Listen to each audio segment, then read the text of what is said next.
everyone, Josh Harrison here. I hope you're doing really well. I am back at the property again today, so I thought I'd shoot a quick video and give you a quick tour so you can see how we've come on since video number 6.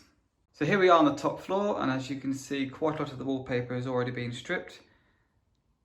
You will see that some of the walls haven't been stripped or only partially stripped, and that's because we don't know whether we're going to hack all that plaster off or whether we might overboard. In every room you're going to see banks of wallpaper like that, ready to be removed. Let's try and give you the view of this wall too.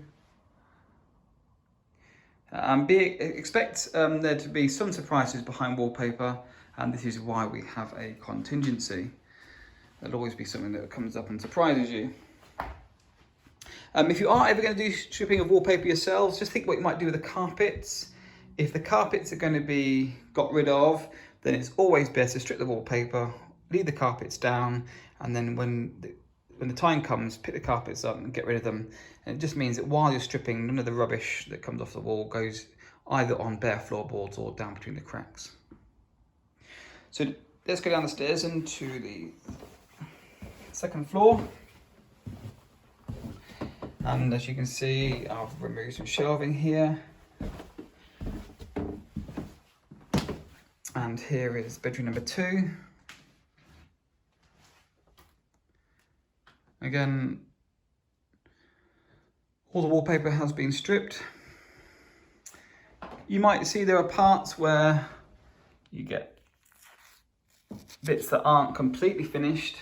The point was to get sufficient of the wallpaper off so that when the plaster comes around, which is going to be in a few days, he can have a really good look and see the condition of the walls. The walls, of course, that are going to be hacked off and completely reboarded, then there is no point taking every tiny bit of wallpaper off. It's all going to come off. So we do it sufficiently to give a very good idea of what the wall looks like. This is the landing. And the landing ceiling. So pretty much all the wallpaper has come off. I'll show you the stairs in a minute when we go down. So now go through to bedroom number 1. Same sort of story. Yeah, bags of wallpaper that's been collected. So this is one of the rooms I've just most recently been stripping. So there's some stuff on the floor.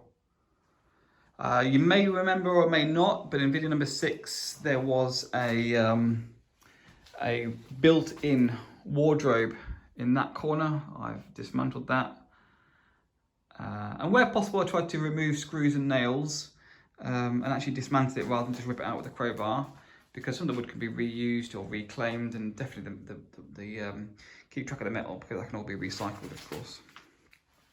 Some of this is coming out of the bathroom.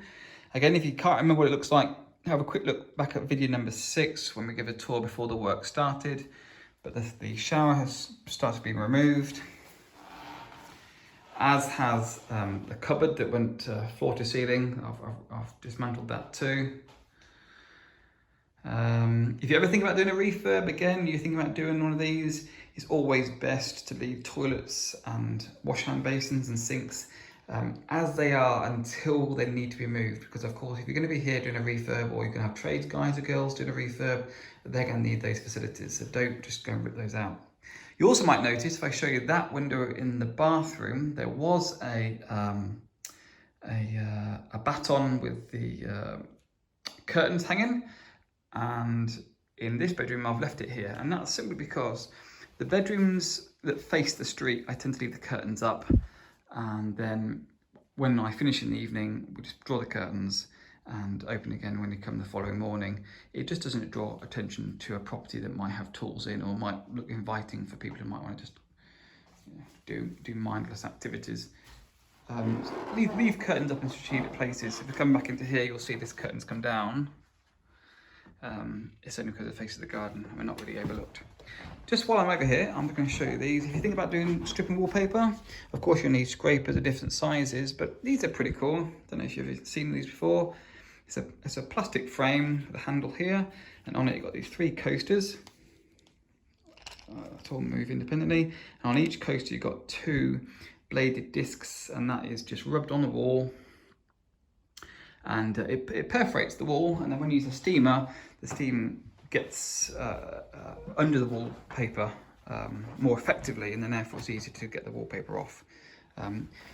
Just a word of caution: if you intend to not skim the wall after you strip the wallpaper, or you don't, or the plaster is going to be left as it is, then perhaps don't use it, or only use it very lightly, because it can actually score the wall behind. And this is the stairs in. Again, all that wallpaper has been come off, all the decorative border. I think it was white and yellow. That's all come off.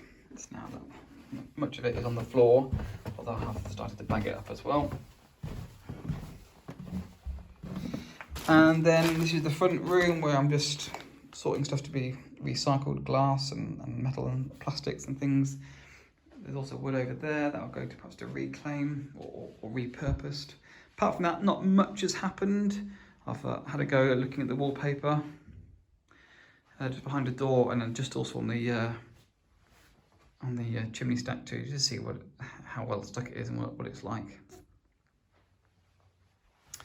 And then through into the kitchen. Not a huge amount happened here really. I have started to strip the wallpaper on the chimney breast, and I've also had a look at the how well stuck those polystyrene tiles are, because they do need to come down, and they are pretty well stuck.